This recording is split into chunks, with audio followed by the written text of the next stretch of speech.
Salut tout le monde, c'est Jasmin, j'espère que vous allez bien. Aujourd'hui, on fait une vidéo, on est au parc Jacques-Cartier à Sherbrooke, puis on va interroger du monde sur les habitudes de vie et les habitudes alimentaires. Donc, première question, les glucides font grossir. Bon, pas nécessairement, c'est plus pour aller chercher ton énergie. Ben moi, j'aurais tendance à dire vrai. Je pense que ça dépend. Si c'est glucides simples ou glucides complexes. Oui, j'avoue. Faux? Tout dépend de la quantité qu'on en prend, mais Jusqu'à un certain niveau, genre au début, si t'en prends pas trop, ça va, mais si t'en prends trop, ça peut avoir un effet négatif.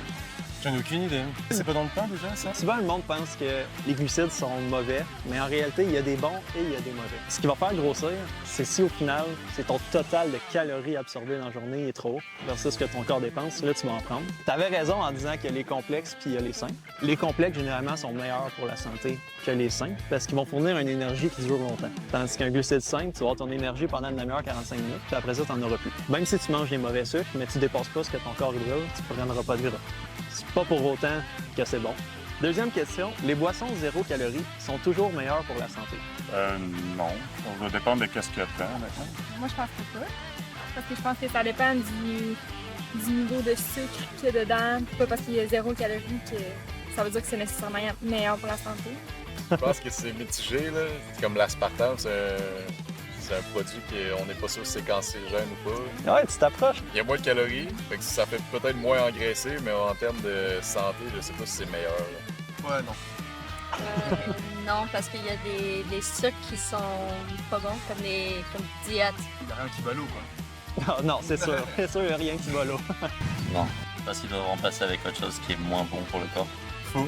Quand on prend Coca, en fait, il y a toujours marqué 0 calories, mais bon, je suis sûr qu'un Coca avec plein de calories, puis un Coca 0 calories, c'est toujours de la saloperie. Les boissons zéro, c'est que c'est des faux sucres. Pour la majorité, ils ont été transformés chimiquement. Donc, sur le long terme, c'est prouvé qu'il peut y avoir des risques pour augmenter les risques de maladie. Mais il y a aussi des sucres zéro calories qui sont bons pour la santé. Parce qu'il y a des sucres zéro qui sont naturels. Fait que si on prend par exemple le stevia, ça provient 100% d'une plante. Fait qu'il n'y a eu aucune transformation. Ça a le goût sucré, mais ça n'a aucun effet négatif à côté. Mais si tu as le choix entre l'aspartame et le sucre blanc va être moins nocif que l'aspartame quand même. Tu vas rajouter de la calorie, oui, mais c'est mieux que d'augmenter tes risques de problèmes sur le long terme. Troisième question, manger tard le soir est mauvais pour le sommeil. Je pense que oui, là. Je pense qu'au niveau de la digestion, ça peut avoir un impact. Là. Puis on mange tôt dans la soirée, puis on n'est pas comme engorgé pour dormir. Je pense que la digestion, ça peut la favoriser. Tu bois pas 2 heures avant d'aller dormir. Oui. On est supposé de manger, je pense, 4 heures avant de dormir. Là. Le fait de prendre toutes les protéines, c'est sûr que ça nuit au sommeil. Il faut vraiment manger plus tôt, effectivement. J'en ai plus, honnêtement. Mon père a dit que oui, mais je sais pas. Vrai, peut-être pas bon pour la digestion, quoi. C'est sûr que si on s'envoie une côte de bœuf à 2h du matin, c'est pas bon pour le sommeil. Ça, c'est une question qui est mitigée parce que c'est vrai et faux en réalité. Si on prend seulement des glucides, donc des bons sucres, le corps, ce qu'il va faire, c'est qu'il va produire de la sérotonine.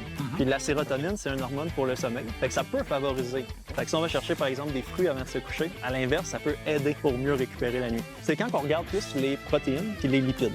Parce que protéines puis lipides vont être plus longues à digérer. Fait que la digestion, d'où ça demande un effort au corps, bien, ça met la récupération de côté. Pour l'eau, ça dépend d'une personne à l'autre. Il y en a qui peuvent boire le soir, puis ce qui va être pas bon, en fait, c'est si tu as à te réveiller la nuit pour aller à la salle de bain. Ben là, s'il faut que tu te lèves, c'est ça, pour aller aux toilettes, ben c'est là que ton sommeil, il y a un impact. Le jaune d'œuf est mauvais pour le cholestérol. C'est pas faux, ça, quand même, par hasard? Beaucoup de lipides, j'imagine que ça va avoir un impact, mais je pense pas que ce soit tant négatif que ça. Moi, je dirais non. Pourquoi non? Mais j'ai l'impression que tout est bon dans le... J'ai déjà entendu ça, mais Ah, des bonnes rumeurs, là. tout est sûrement une question d'équilibre. Là. Ça dépend de la quantité peut-être que tu manges. À un certain niveau, sûrement, c'est quand même un aliment qui est très gras.